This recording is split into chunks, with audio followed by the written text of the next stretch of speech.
Assalamualaikum warahmatullahi wabarakatuh. Perkenalkan, nama saya Erika Fitria dengan nomor NIM 174420168 dari Prodi Matematika Universitas Nahdlatul Ulama Bidar. Di sini saya akan mempresentasikan hasil penelitian saya dengan judul Regresi Berganda untuk menganalisis gaji guru les. Studi kasus guru les di Jalan Kurma, Kelurahan Panjen Kidul, Kota Blitar. Yang terhormat Ibu Rahmadania Akbarita, SSI MPD, selaku dosen pengampu mata kuliah analisis regresi. Yang pertama kita akan membahas tentang latar belakang. Statistika adalah ilmu yang mempelajari bagaimana merencanakan, mengumpulkan, menganalisis, dan mempresentasikan data. Statistika dibagi menjadi dua, yaitu korelasi dan regresi. Korelasi dan regresi keduanya mempunyai hubungan yang sangat erat. Setiap regresi pasti ada korelasinya, tetapi korelasi belum tentu dilanjutkan dengan regresi. Guru adalah poros utama pendidikan. Guru juga sering disebut dengan pahlawan tanpa tanda jasa, karena beliau yang sabar mengajarkan segala sesuatu kepada muridnya dengan sabar dan menambah wawasan dan pengetahuan yang lebih mendalam. Guru juga mempunyai tanggung jawab dalam mendidik siswa agar mempunyai sikap dan tingkah laku yang baik di lingkungan sekolah maupun di lingkungan masyarakat. Perkembangan informasi yang semakin luas membuat dunia pendidikan berkembang semakin pesat.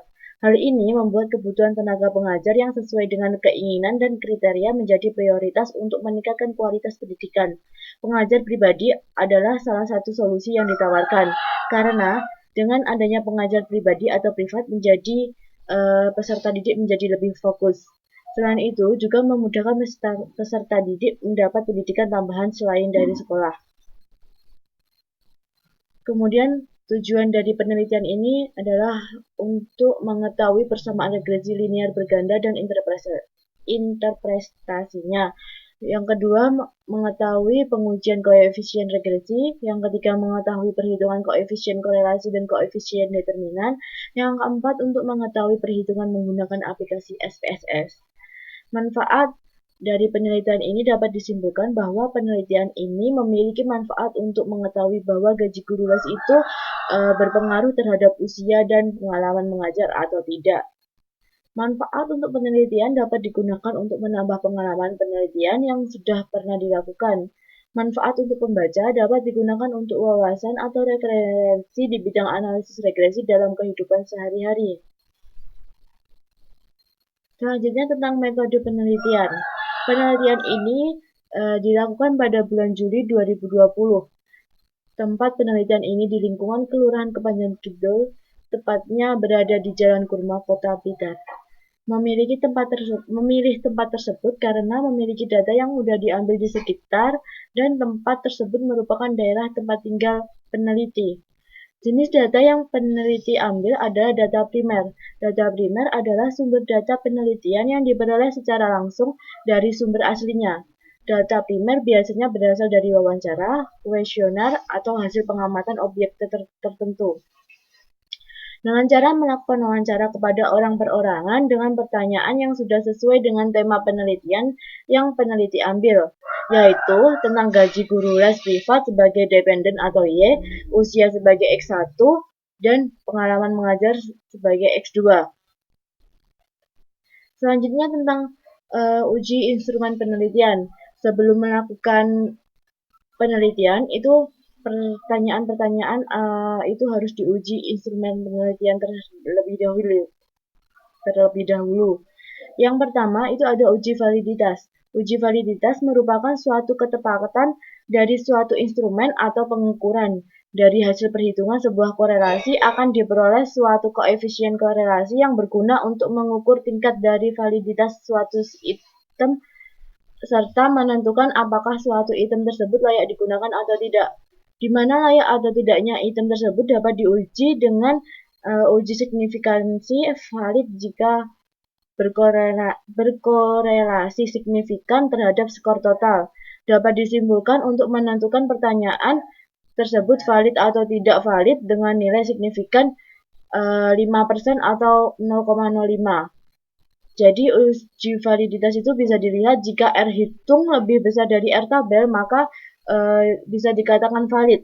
Dan jika R hitung kurang dari R tabel, maka dikatakan dengan tidak valid. Yang kedua ada uji reliabilitas. Uji ini bertujuan untuk tingkat konsistensi dari suatu alat ukur. Apakah pengukuran tersebut dapat diandalkan dan tetap konsisten jika dilakukan secara berulang. Alat ukur instrumen dikatakan reliable jika menunjukkan hasil pengukuran dan mempunyai ketetapan. Maka dapat disimpulkan bahwa konsisten atau tidaknya suatu pernyataan dilihat pada nilai signifikansi. Jadi, uji reliabilitas dapat dikatakan konsisten jika alfa lebih dari R tabel dan dikatakan tidak konsisten jika alfa kurang dari R tabel. Ini adalah data yang saya peroleh dari penelitian kemarin.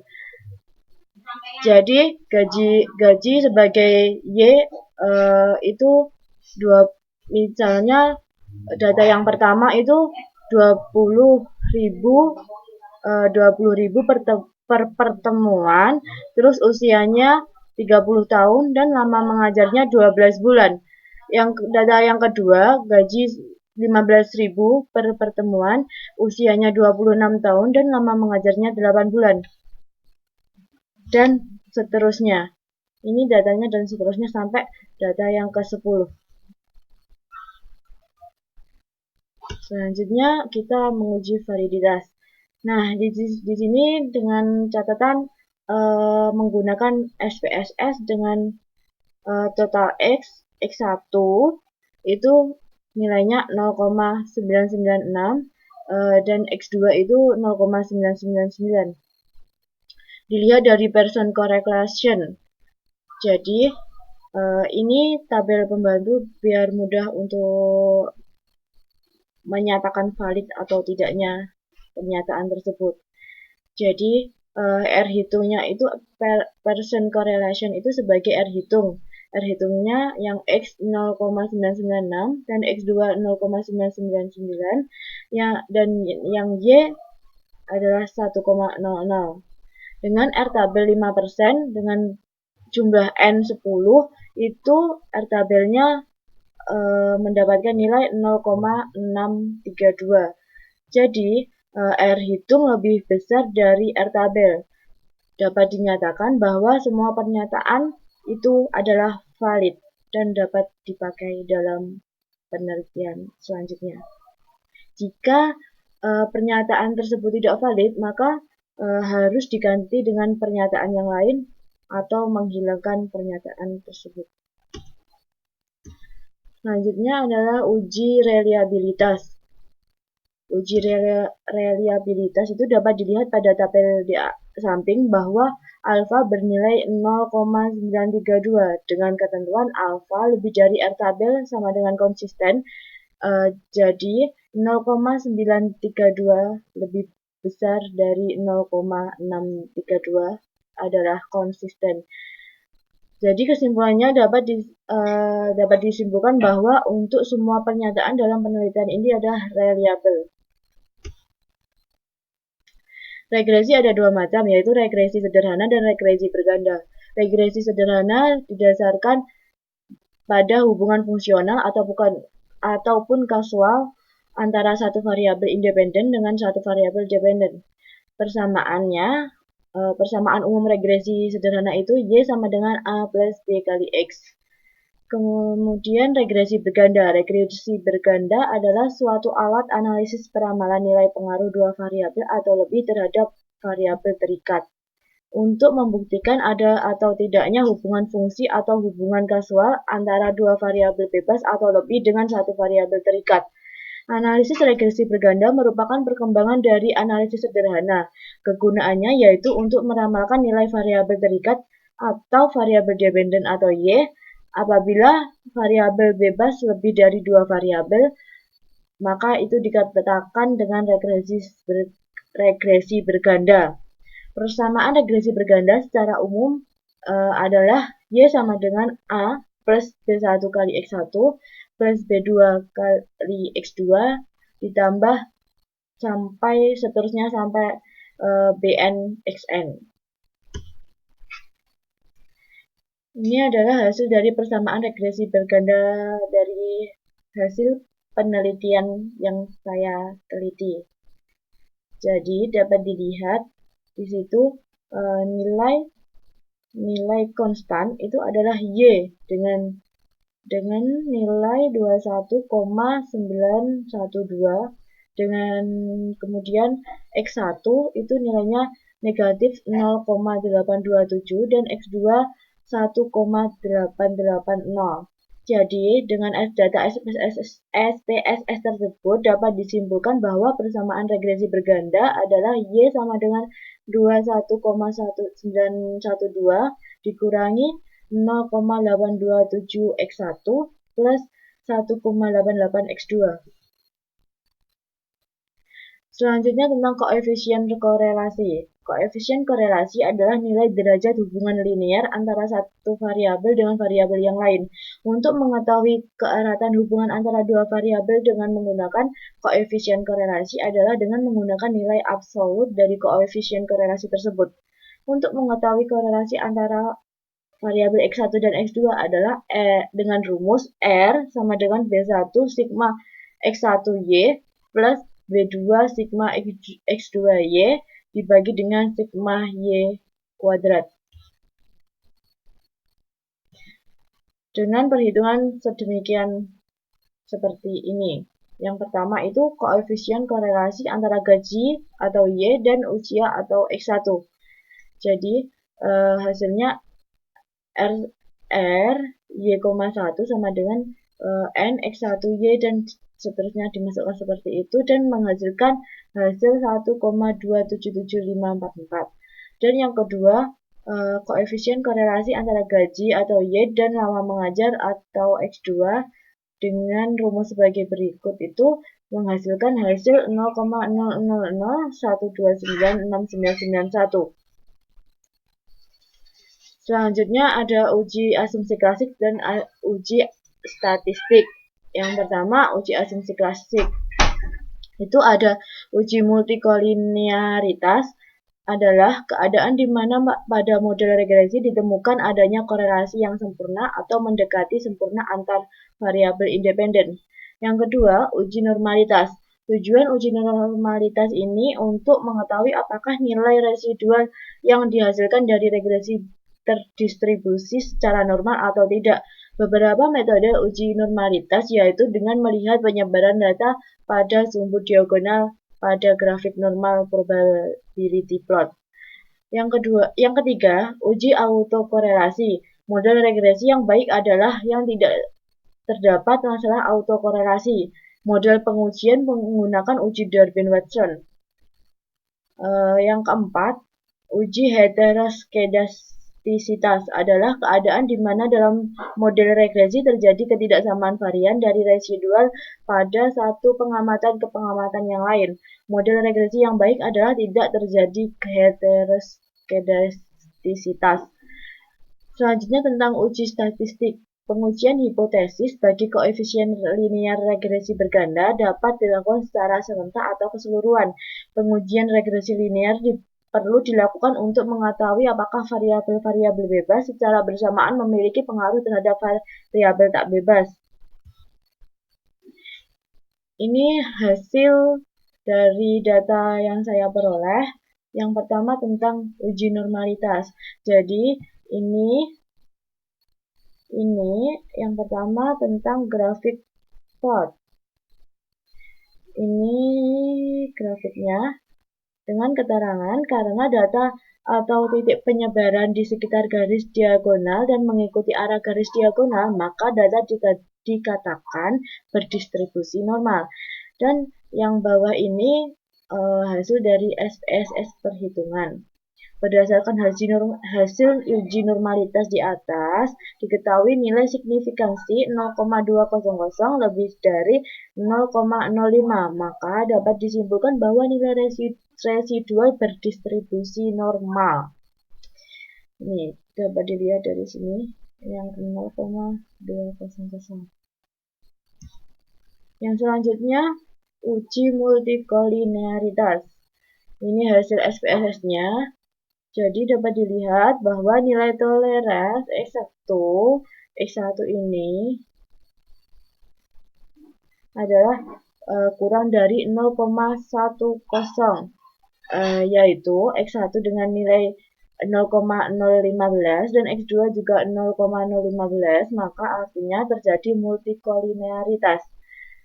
Dapat diketahui bahwa PIV X1 dan X2 lebih dari 10, yaitu X1 66,949 dan X2 juga 66,949, maka dapat disimpulkan bahwa terjadi multikolinearitas pada data yang saya ambil.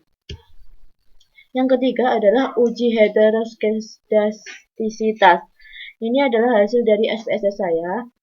Jadi suatu variabel dapat dikatakan tidak ada gejala heteroskedastisitas jika nilai signifikansi lebih dari 0,05, karena variabel X1 nilainya 0,321 dan X2 dengan nilai 0,273, maka dapat disimpulkan bahwa hasil data yang saya ambil tidak terdapat heteroskedastisitas dalam model ini. Yang selanjutnya adalah uji autokorelasi. Ini hasil SPSS saya, dapat dijelaskan bahwa total 95,4% atau biasanya ini 0,954%, 0,954 bisa dikatakan dengan 95,4% keragaman dari kepahaman ini. Siswa saat pembelajaran daring dapat dijelaskan oleh model Y sama dengan 21,912 dikurangi 0,827 X1 ditambah dengan 1,88 X2. Sedangkan sisanya adalah 4,6% dijelaskan oleh sebab-sebab lain di luar model, karena nilai DW hitung lebih kecil daripada batas atas, yaitu 1,6413 dan lebih kecil daripada 4 dikurangi DU, sama dengan 4 dikurangi 1,6413 dengan hasil 2,387, atau bisa ditulis DU kurang dari D lebih dari 4 kurangi DU, sama dengan 1,6413 kurang dari 2,839 dan lebih dari 2,3587, maka tidak bisa dikatakan autokorelasi dalam model ini karena tidak memenuhi syarat. Yang selanjutnya adalah uji statistik. Uji statistik yang pertama adalah uji F. Uji F, dari hasil uji F pada penelitian ini dapat dilihat pada nilai F hitung sebesar 94,345 dengan angka signifikan sebesar 0,000 dengan tingkat signifikasi 95% atau alfa sama dengan 0,05. Angka signifikan sebesar 0,000 kurang dari 0,005, maka H0 ditolak, atau berarti variabel usia X1 dan nama mengajar X2 mempunyai pengaruh yang signifikansi secara bersama-sama terhadap variabel gaji guru les, privat, atau Y. Dengan persamaan regresi, Y sama dengan 21,912 dikurangi 0,827 X1 ditambah dengan 1,88 X2. Yang kedua adalah uji T. Uji T pada yang pertama usia atau X1.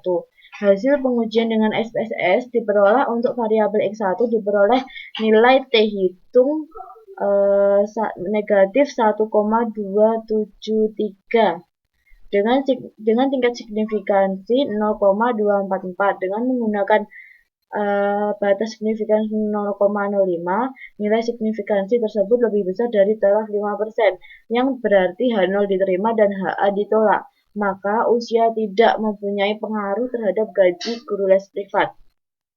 Lama mengajar atau X2, hasil pengujian dengan SPSS